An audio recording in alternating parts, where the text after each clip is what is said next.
మన భారతదేశం ఎంతో సువిశాలమైనది. మన సువిశాలమైన భారతదేశం సస్యశ్యామలమైన, సుసంపన్నమైన భారతదేశంగా ఎంతో పేరుగాంచింది. ఎందుకంటే ఆనాటి కాలం నుంచి ఈనాటి కాలం వరకు ఎక్కువ మంది ప్రజలు వ్యవసాయ రంగం మీద ఆధారపడి జీవించే వాళ్ళే ఉండేవాళ్ళు. అంటే మొట్టమొదటి ఉపాధి రంగం ఏంటిది మన భారతదేశంలో? వ్యవసాయ రంగం మాత్రమే. ఎందుకంటే ఆనాడు ఎక్కువ చాలామంది నిరక్షరాస్యులే ఉండేవాళ్ళు. అక్షరాస్యత శాతం చాలా తక్కువ. చదువుకున్న వాళ్ళు చాలా తక్కువ. కాబట్టి తమ ఉపాధి వ్యవసాయం మీద ఆధారపడి జీవించేవాళ్ళు. ఆనాడు వ్యవసాయదారులు ఇప్పటి వరకు మన రైతన్నలు లేకుంటే మనకు ఆహారపదార్థాలే లభించేవే కావు అని నేను చెప్తున్నాను. రైతన్న మనకు అన్నదాత. అన్నదాత లేకుంటే మనం ఎటువంటి ఆహార పదార్థాలు తీసుకొని మనం తినే కూరగాయలు, మనం తినే ఆహార పదార్థాలు ప్రతి ఒక్కటి రైతన్న పండించింది. ఆనాటి కాలంలో భారతదేశం నుండి మనం స్వాతంత్రం వచ్చిన తర్వాత కూడా నిజాం పరిపాలన కాలంలో చాలామంది వ్యవసాయదారులు నిజాం ప్రభుల పెత్తనం వల్ల చాలామంది కర్షక శ్రామికులు చాలా దోపిడీకి గురయ్యారు. తర్వాత కొంతమంది త్యాగవీరుల అమరవీరుల ఫలితంగా, పోరాట ఫలితంగా వ్యవసాయదారులు కూడా వాళ్ళకు సంబంధించిన హక్కుల పోరాటం జరిపి విముక్తి లభించింది. ఆ వ్యవసాయదారుడు అనేవాడే లేకుంటే ఈనాడు మన భారతదేశంలో వ్యవసాయ రంగం అనేది అభివృద్ధి చెందింది. కానీ విద్యా శాతం ఎక్కువ కావడం వల్ల రాను క్రమంగా కొద్ది శాతం క్షీణించిపోయింది. కానీ చాలామంది వ్యవసాయం మీద ఆధారపడి జీవించే వాళ్ళే ఉన్నారు. వ్యవసాయదారులకు మనం ఎంతో ప్రాధాన్యత ఇవ్వాలి. రైతన్న లేకుంటే మన జీవితమే లేదు. రైతన్నలకు నా నమస్కారాలు.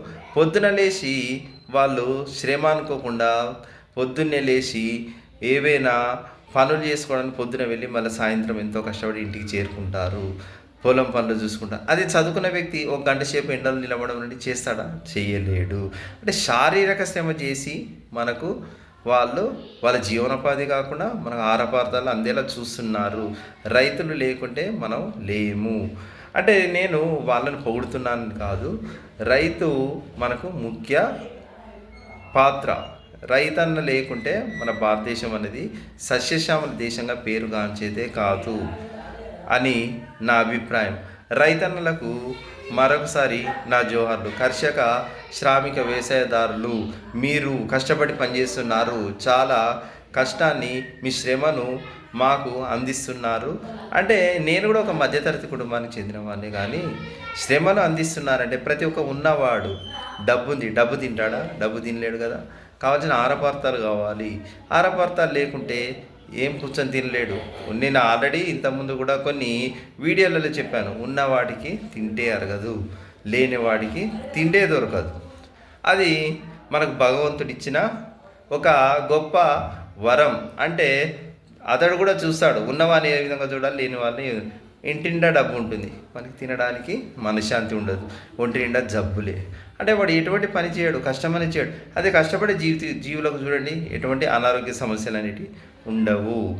అనారోగ్య సమస్యలు ఉండవు, చాలా సంతోషంగా జీవిస్తాడు. ఉన్నవాడికి ఎప్పుడు బాధలే ఎక్కువగా ఉంటాయి. రైతులు చదువురాని వారు అని సంఘంలో అనుకున్నా కూడా వాళ్ళ శ్రమ ఎంతో మనకు విలువైనది. రైతన్నలు లేకుంటే మన ఈరోజు అభివృద్ధి పదంలో ఉండేవాళ్ళం కాదు.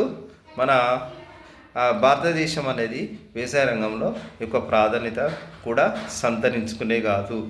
రైతన్నలకు నా జోహార్లు, నమస్కారాలు తెలుపుతూ నా చిన్న అంశాన్ని ఈ విధంగా చెప్పినందుకు మీరు నాకు లైక్ చేస్తారు, కామెంట్ చేయండి. అది నాకు సంతోషంగా ఉంటుంది. ఉంటాను. ధన్యవాదములు.